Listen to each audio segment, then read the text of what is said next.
Hello বন্ধুরা, জি বাংলার জনপ্রিয় ধারাবাহিক মিঠিঝোড়া রাত 9:30টার স্লটে রীতিমতো দাপট দেখাচ্ছে এই ধারাবাহিকের গল্প তিন বোনকে নিয়ে। একদিকে যেমন বড় বোন রাই চাকরির খোঁজে মাথা খুঁটে মরছে, নিজেকে প্রমাণ করার জন্য ক্রমাগত লড়ে যাচ্ছে, অন্যদিকে তেমন মেজ বোন নীলাঞ্জনার বিবাহিত জীবনে উথাল পাথাল চলছে। এসবের মধ্যে ছোট বোন স্রোতস্বিনীর জীবনে হাজির হয়েছে তার নায়ক। সে আর কেউ নয়, স্রোতের মেডিকেল কলেজের টিচার। ধারাবাহিকে বিগত পর্বে দেখা যাচ্ছে স্যারের সঙ্গে ধাক্কা খাওয়ার পর থেকেই সার্থক স্যারের সঙ্গে সরাসরি বিবাদে জড়িয়েছে স্রোতের চরিত্রটি অত্যন্ত প্রতিবাদী। অন্যায় না করলে সে কোনো অপবাদ সহ্য করবে না। স্যারের সাথে ফিল্মি স্টাইলে ধাক্কা খাওয়ার পরে সার্থক স্যার তাকে যত কথা শোনায়, স্রোত তার দ্বিগুণ কথা শুনিয়ে দেয় স্যারকে। এইভাবেই ক্লাসরুম হোক কিংবা কলেজ প্রিমিসেস, স্রোত আর সার্থক স্যার নানাভাবে তারা বিবাদে জড়িয়ে পড়ছে। লীনা গাঙ্গুলির এই মিঠিঝোড়া ধারাবাহিকটি দেখে অনেকেই মনে করছেন এটা তো লীনা গাঙ্গুলির পুরাতন সিরিয়ালের ট্র্যাক, ঠিক যেন শঙ্খমোহরের ছায়া।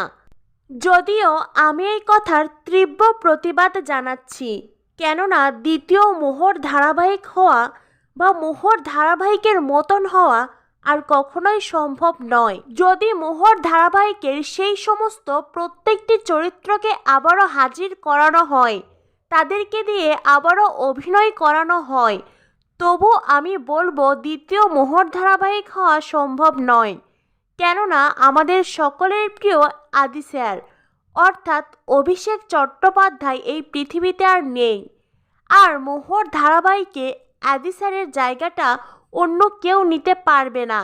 অন্তত আমাদের কাছে আদি স্যারের যে গুরুত্ব আছে সেটা অন্য কেউ পূরণ করতে পারবেন না।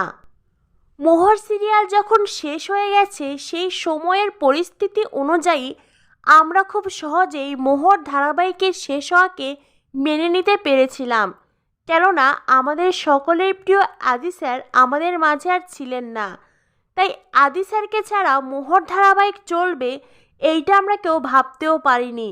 সেজন্যই মোহর সিরিয়াল শেষ হওয়াকেই আমরা সহজভাবে মেনে নিয়েছিলাম। যদি আদি স্যার হঠাৎ করে আমাদের ছেড়ে চলে না যেতেন, তবে আমরা কিছুতেই মোহর ধারাবাহিকের এই শেষ হওয়াকে এত সহজে মেনে নিতাম না। তাই আমাদের আদি স্যারকে ছাড়া দ্বিতীয় মোহর ধারাবাহিক হওয়া অসম্ভব। সেখানে অন্য সিরিয়ালের সঙ্গে মোহর ধারাবাহিকের তো কোনো তুলনাই চলে না। আর রইল বাকি স্রোত আর সার্থকের মধ্যে শঙ্খমোহরের ছায়া, এটা পুরোই হাস্যকর। কেননা শঙ্খমোহর জুটি আমাদের দর্শকদের কাছে কতটা আবেগের, কতটা ভালোবাসার, সেটা লেখিকা লীনা গাঙ্গুলিও জানেন। আর সেজন্যই সপ্তর্ষি মৌলিকের মতন একজন দুর্দান্ত অভিনেতা থাকা সত্ত্বেও দ্বিতীয়বার এক্কা দোক্কা সিরিয়ালে আমরা সোনাতিক জুটিকে পেয়েছিলাম। তাই যে কেউ যে কোনো সিরিয়ালের সঙ্গে মোহর সিরিয়ালের তুলনা করবে, এইটা আমরা মোহর ফ্যান্সরা কখনোই মেনে নেব না। কি বন্ধুরা, ঠিক তো? তোমাদের মতামত অবশ্যই কমেন্ট করে জানিয়ে দিও।